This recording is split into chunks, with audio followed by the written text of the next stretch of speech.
We are back with episode 3, and this is the episode that kind of kickstarted this entire rewrite. Usually what inspires me to do rewrites are specific scenes with conversations in them that didn't live up to the potential that I think they have. With Damsel, it was the conversation between Elodie and her father the night before the wedding. For Nubia, it was specifically the prologue, but also the conversation between Nubia and Amira in the beginning of part 3. With that said, I'm sure you can guess there will be a specific conversation in this episode in particular. With that said, let's go ahead and get into the rewrite. Enjoy.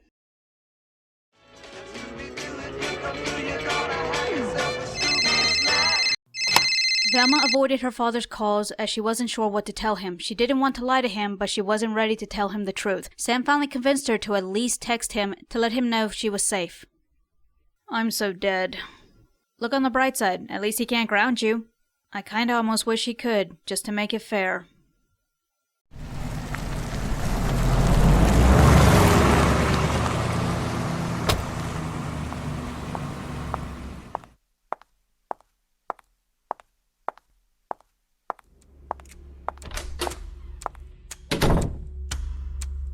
Where were you? I was running an errand, and it ran longer than expected. An errand. I take it had something to do with that box. That box? That box is Mom. It's all that's left of her, and you act like you don't care. I care, but I had a child to take care of. I had you to look after, so I couldn't obsess over her disappearance once I knew she wasn't coming home anytime soon. What's your excuse now? I'm all grown up. So what's your excuse for not looking for Mom now? You're right. You're an adult now, so it's time to stop treating you less than. The thing that I wanted to talk to you at dinner about was picking out a gravestone for your mom. So that's it. You're just going to give up on her. This has nothing to do about giving up. This is about letting her rest. What's the difference?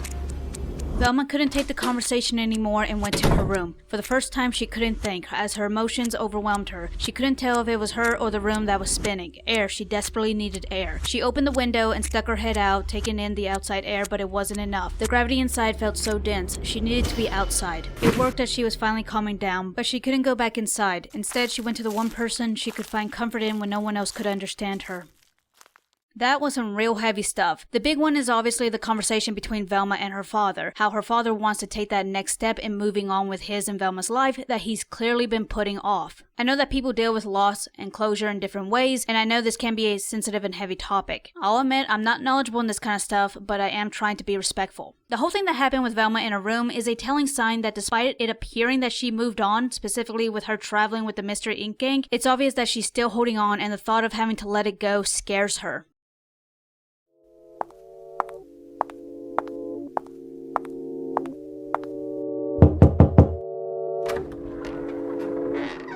William makes Velma some tea as she quietly sits on the couch collecting her thoughts. This is concerning to him since she's normally a chatterbox.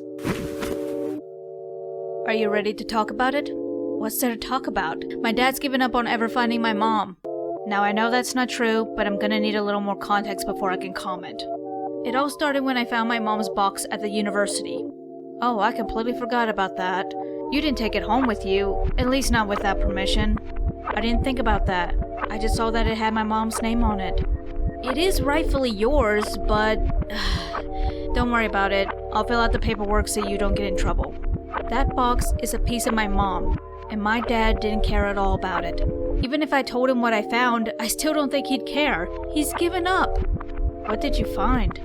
I packed your mom's box myself. I didn't see anything out of the ordinary that I thought could help with her case. That's because she hid it. It was an old medical file of me when I was 10, right before she went missing.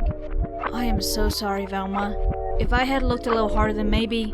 Velma reassures him that she doesn't blame him. She's just happy that she found any type of clue that could lead to an answer. She tells him what was in the file and how she's waiting for a call from the lab. William offers his assistance since he does have a medical degree. William tries to convince Velma to call her father, but she just can't. He respects her wishes, but lets her know that he'll make that call, just so he doesn't worry. Velma retires to the guest bedroom for the night.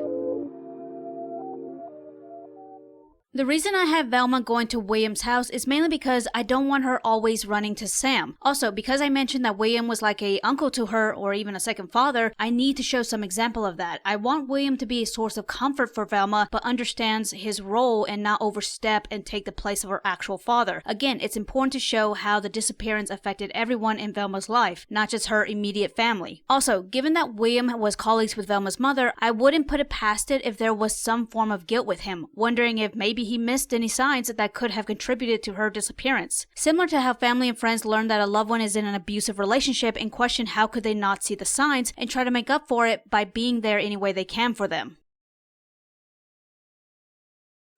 Velma rides with William to the university as she sits through a few lectures before taking a lunch break. She runs into Sam, who's been trying to get a hold of her all day.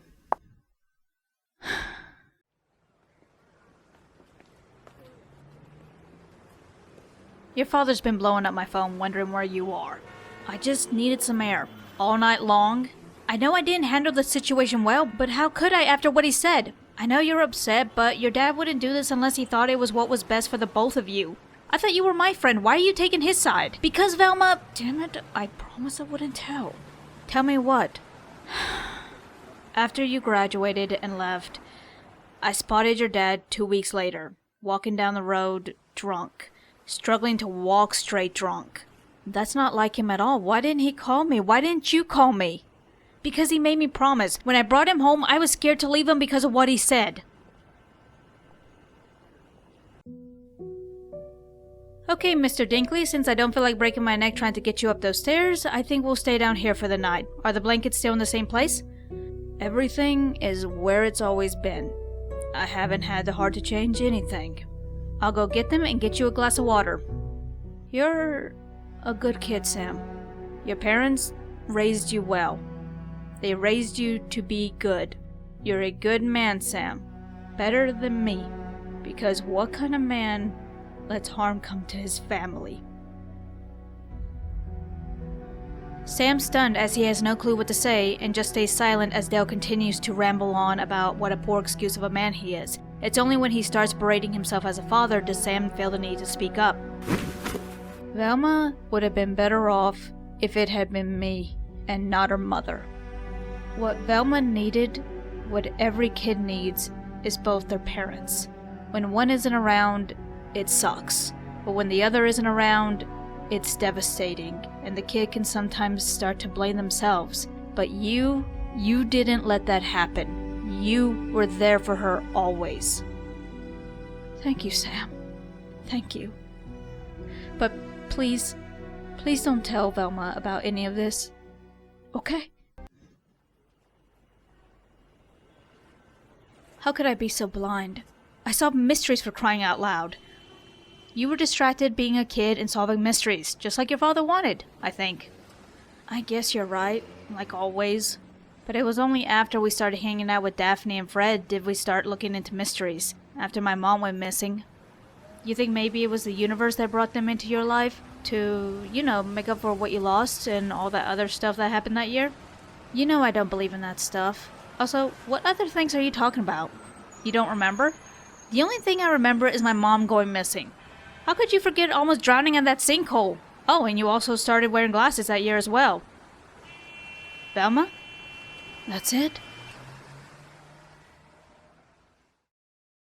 My goal in the conversation was to show the unspoken damage that was caused by the disappearance because it is within our nature to make sense of things that happens within our lives, good or bad. If it's good, that's because we worked hard and that good thing is a reward, so to speak, for our hard work. If it's bad, we want to know what was the cause of that bad thing. Essentially, who do we blame? Who do we take our anger out on? The flashback conversation between Sam and Velma's father, Dale, was to reveal the damage that the disappearance caused. The dynamic between these two is very interesting. Normally in storytelling, it's almost always the older, experienced gentleman that guides and advises the inexperienced youngster who's coming of age. Same with women. I did struggle to figure out what would Sam say without sounding too wise beyond his years. Since there's no organic way to incorporate his backstory without extending the story significantly, I'll just tell you. Sam's parents are divorced and it heavily affected his mother. She did take care of him material-wise, but neglected his emotional needs. Eventually, she did pick herself back up with the help of Velma's mother because they were friends. After that, she met someone and remarried. It was that man that helped raise Sam and taught him his version of manhood. I just want to make things clear, just in case the conversation made things a little confusing. That is the end of episode 3. I told you things would pick back up. I hope you enjoyed the video and you let me know, which conversation do you think inspired this rewrite? Thanks for watching and like and subscribe!